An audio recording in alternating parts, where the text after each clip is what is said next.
后来南投县政府文化局举办着赛德克族传统的织布甲创作的展览会，做伙来看。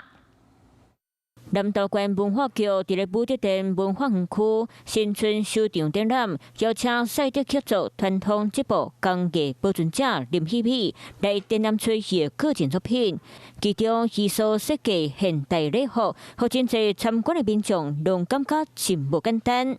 来看这个展真的是非常的惊艳哈，能够把我们原住民它的特色展现出来。伫这边的展览内底，展览出艺术林希美为过去到即卖的真侪种作品，除了传统赛德克织布的技法和服装，佮到达传统多文的创新作品。从以前做的苎麻，还有一些最近创新的礼服，都有各个的特色。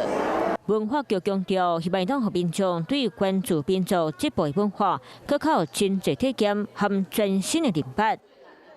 你好，我是宋彦明。想掌握最及时的新闻资讯吗？赶紧订阅、按赞、开启小铃铛，锁定华视新闻 YouTube 频道。